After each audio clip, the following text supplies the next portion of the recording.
चलिए देखिएगा, question number 10 आपका दिया है पहले से CD और GH। शुरू क्वेश्चन है से CD और GH क्रमशः कोण ACB और EGF के ऐसे समद्विभाजक हैं। समद्विभाजक का अर्थ होता है कि जो CD है तो क्रमशः में होता है कि पहला पहले के लिए और दूसरा दूसरे के लिए।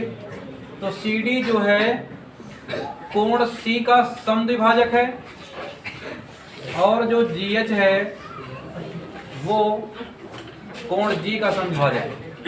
एक लाइन का अर्थ ये हो गया कि CD और GH क्रमशः कोण ACB और कोण EGF के ऐसे समद्विभाजक हैं। तो समद्विभाजक का अर्थ यही हुआ, देखिए CD जो है कोण C का समद्विभाजक है और जो GH रेखा है वो कोण G का समद्विभाजक है। इसके बाद कहा है कि यदि कि बिंदु D और H क्रमशः, तो क्रमशः का मतलब फिर वही होगा, पहला पहले के लिए हो जाएगा और दूसरा दूसरे के लिए। तो कह रहा है D और H क्रमशः त्रिभुज ABC, यानी अब हमें पता चल गया कि इसमें एक त्रिभुज है ABC तथा त्रिभुज FEG तथा दूसरा त्रिभुज जो बना है वो FEG है कि भुजाओं AB तथा FE पर स्थित है। यानी ये जो है D AB पर स्थित है और ये जो H है वो FE पर स्थित है। तो यहाँ हमें दो त्रिभुज बनाने के लिए कह रहा है। पहला त्रिभुज है ABC और दूसरा त्रिभुज है FEG। तो बनाते हैं दो त्रिभुज।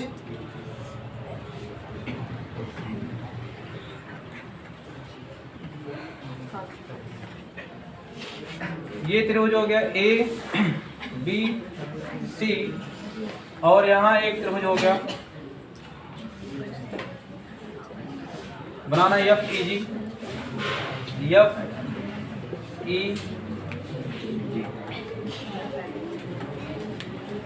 अब इसमें कहा है दो त्रिभुज हैं, D त्रिभुज ABC में है और H EFG में है। और कौन कहाँ है आगे दिया है, AB पर D है, कह रहे ना कि भुजाओं AB तथा EF पर स्थित है, यानी D जो है AB पर स्थित है। तो AB यही है, यहीं पर स्थित कर देते हैं D को।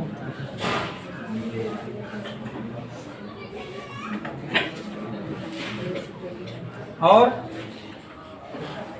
H जो है स्थित है FE पर, तो FE यही है, यहाँ से स्थित कर देते हैं किसके, H को। H से मिल जाएगा G पर। ये चित्र है। इसके बाद एक चीज दे रखा है कि यदि त्रिभुज ABC समरूप हो त्रिभुज FEG के, इसमें कह रहा है कि यदि त्रिभुज ABC समरूप हो त्रिभुज FEG के, तब सिद्ध कर दीजिए कि CD बटा GH बराबर AC बटा FG। ये सिद्ध करना है। तो चलिए प्रूफ करते हैं पहला वाला।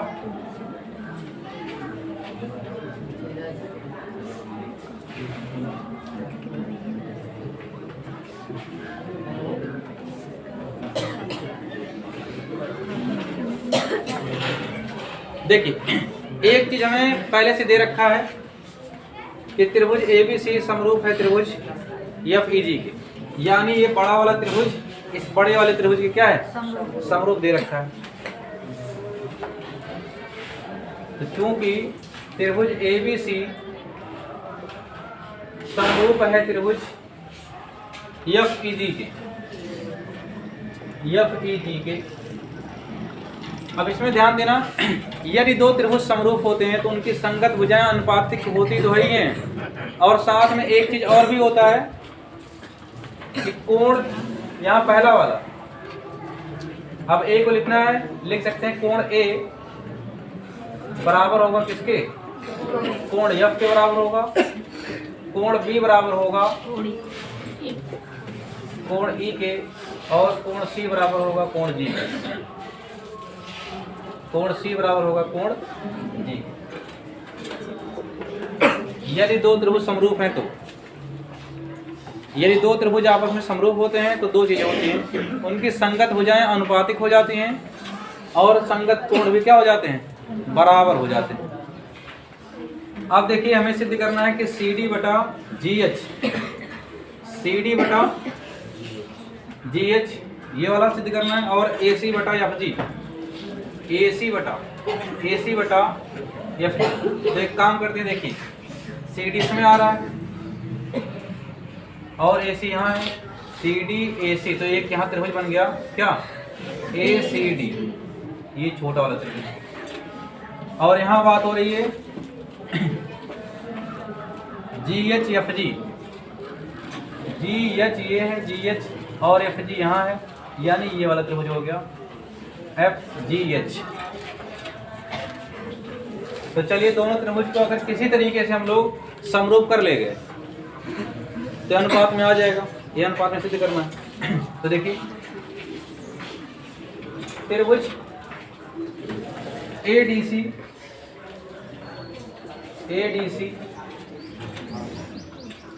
तथा त्रिभुज FHG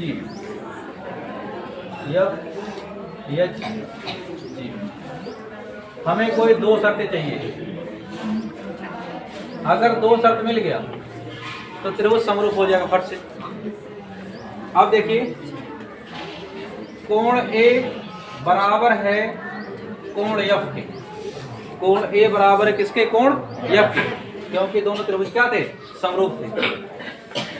तो कोण A बराबर हो गया कोण F के, पहला शर्त। और देखिए इसमें एक चीज और कह रहा था कि जो CD है और जो GH है ACB और EGF के समद्विभाजक हैं। समद्विभाजक का अर्थ होता है ये इतना कोण इतने कोण के बराबर होगा और ये इतना कोण इतने कोण के बराबर होगा। और हमें एक चीज मालूम है कि ये कोण C, ये पूरा कोण इस कोण G के क्या है, बराबर है। कोण C बराबर है किसके, कोण G के। अगर ये पूरा इस पूरे के बराबर है और ये CD इसका आधा कर दे रही है और यहाँ GH इसको आधा कर दे रही है, तो तब आधा आधा बराबर होगा कि नहीं होगा, पूरा पूरा बराबर है और दोनों का आधा हो गया है, तो आधा भी तो क्या होगा, बराबर। यानी ये वाला कोण अब इस वाले कोण की क्या हो जाएगा, बराबर। अब यहाँ इस कोण को लिखना है, कैसे लिखेंगे, ACD, कोण ACD बराबर हो जाएगा कोण इस वाले के FGH, FGH के बराबर हो। दो शर्त मिल गया और जैसे ही दो शर्त मिल जाए त्रिभुज क्या हो जाते हैं, समरूप। इसलिए त्रिभुज ये वाला ADC समरूप हो गया त्रिभुज इस वाले के FHG के। अगर दो त्रिभुज आपस में समरूप हो गए तो थेल्स ने कहा है कि जब जैसे ही दो त्रिभुज समरूप हों तो उनकी संगत भुजाएं क्या हो जाती हैं, अनुपातिक। तो चलिए यहाँ पहले इसको लेते हैं, इसका अगर CD लेंगे, CD अर्धक वाला इसका क्या हो जाएगा, HG। इसका ले लेते हैं AC, तो इसका क्या हो जाएगा, FG।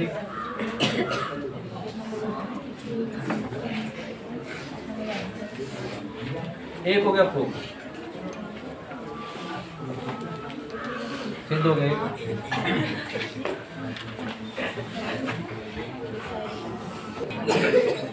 देखिए 10वें का दूसरा वाला है,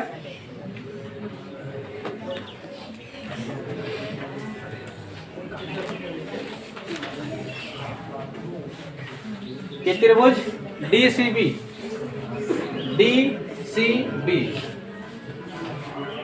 इस त्रिभुज की बात हो रही है, इस वाले त्रिभुज की DCB समरूप करना है HGE के,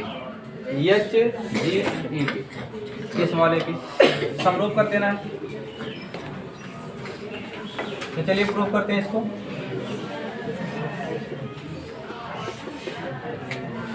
त्रिभुज DCB तथा त्रिभुज HGE में, क्योंकि इन्हीं दोनों को समरूप करना है। चलिए देखेंगे। अभी आपने देखा है कि जो बड़ा वाला त्रिभुज है ABC समरूप है त्रिभुज FEG के, और अगर बड़ा वाला इसके समरूप हुआ था तो एक चीज पता था कि कोण A बराबर है कोण F के, कोण B बराबर है कोण E के, और कोण C बराबर किसके, कोण G के। तो यहाँ देखिए कोण B बराबर हो जाएगा कोण E के, कोण B बराबर हो गया कोण E के। एक कंडीशन और चाहिए। अब देखिए अभी इस त्रिभुज में कोण CA पूरा बराबर था कोण B के, और ये इसका आधा है और ये भी इसका आधा कर रहा है, तो ये आधा इस आधे के क्या हो जाएगा, बराबर हो जाएगा, क्योंकि दोनों कोण बराबर थे और दोनों कोण का आधा हुआ है। तो ये वाला कोण DCB बराबर हो जाएगा कोण किसके, इस छोटे वाले के, HG। दो शर्त हो गया, और जैसे दो शर्त हो गया दोनों त्रिभुज क्या हो जाएंगे, DCB समरूप हो गया त्रिभुज HG। समरूप ही केवल सिद्ध करना था। लिखिए इसको। देखिए तीसरा वाला क्या है,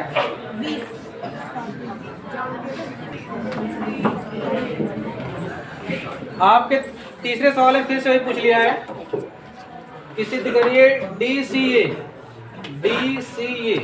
ये वाला त्रिभुज समरूप है त्रिभुज HGF के, इस वाले। फिर से वही चीज पूछ लिया है अभी जो सिद्ध किए हैं। तो चलिए प्रूव कर लेते हैं इसको भी। त्रिभुज DCA तथा त्रिभुज HGF में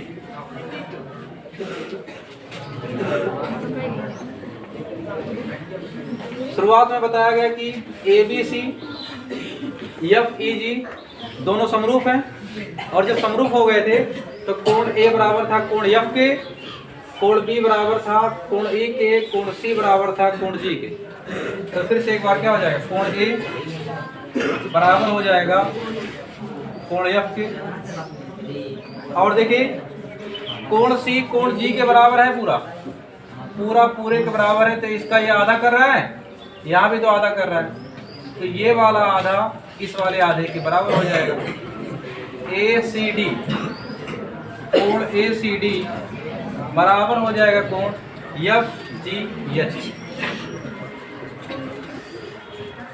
दो शर्त जैसे मिला दोनों त्रिभुज क्या हो जाएंगे, समरूप। त्रिभुज DCA समरूप हो गया त्रिभुज HGF।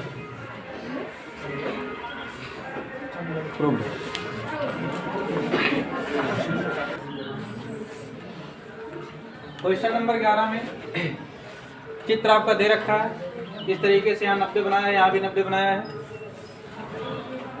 और दे रखा है कि AB बराबर है AC के, यानी ये भुजा इस भुजा के बराबर है, ये AC बराबर है किसके, AB के। तो कह रहा है यदि ऐसा है तो सिद्ध करिए कि ABD त्रिभुज ABD ये वाला त्रिभुज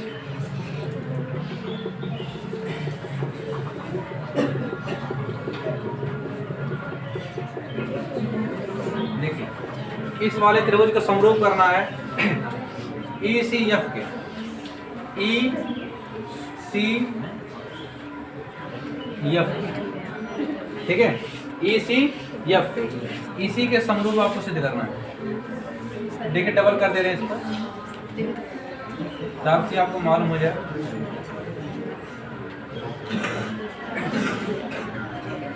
इस डॉट वाले त्रिभुज को इस डबल वाले के क्या करना है, समरूप करना है। तो देखते हैं,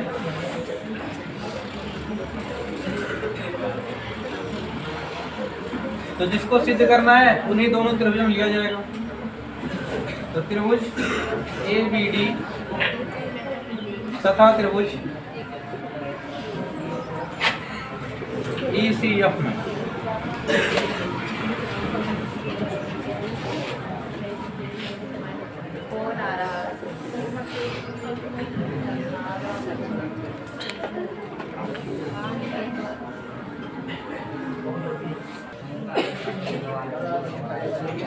तो देखिए हमें सिद्ध करना है त्रिभुज ABD ये वाला त्रिभुज समरूप है त्रिभुज ECF तो देखिए अगर 90 इधर है तो 90 इधर भी होगा। तो देखिए ABD में यहाँ D कितना बन रहा है, 90 है, और ECF में यहाँ F पे भी कितना बन रहा है, 90। और ये वाला 90 इस डॉट वाले में है और ये वाला 90 इस डबल वाले में है। तो 90 तो दोनों में है, तो 90 90 के बराबर होता है। तो चलिए पहले इसको लिखते हैं। कोण ADB बराबर होगा कोण, यहाँ F को लिखना है क्योंकि यहाँ 90 है, CFE बराबर क्यों है, दोनों 90 हैं। अब देखिए एक शर्त और चाहिए। हमें दे रखा है कि AB बराबर है AC के, AB बराबर है AC के, और त्रिभुज का रूल होता है कि अगर कोई त्रिभुज है उसके दो भुजाएं बराबर हों तो बराबर भुजा के सामने का कोण हमेशा बराबर होता है। तो ध्यान देना, AC के सामने का कोण आपका हो जाएगा यहाँ ये वाला, और भुजा AB ये है तो AB के सामने वाला कोण हो जाएगा ये C वाला। यानी बराबर भुजा के सामने का कोण भी क्या होता है, बराबर होता है। और ये वाला कोण देखिए डॉट वाले में है और ये वाला कोण किस में है, डबल वाले में, दोनों अलग अलग त्रिभुज में है। हो गया। तो यहाँ का लिखेंगे B को ABD, कोण ABD बराबर है ECF के। ये दोनों बराबर क्यों हैं, बराबर भुजा के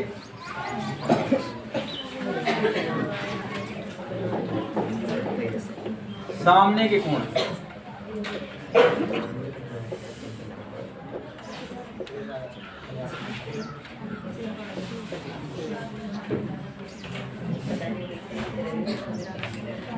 बराबर भुजा के सामने कोण, और जैसे ही दो शर्त मिलता है त्रिभुज आपका क्या हो जाता है, समरूप। इसलिए त्रिभुज ABD समरूप त्रिभुज ECF हो गया।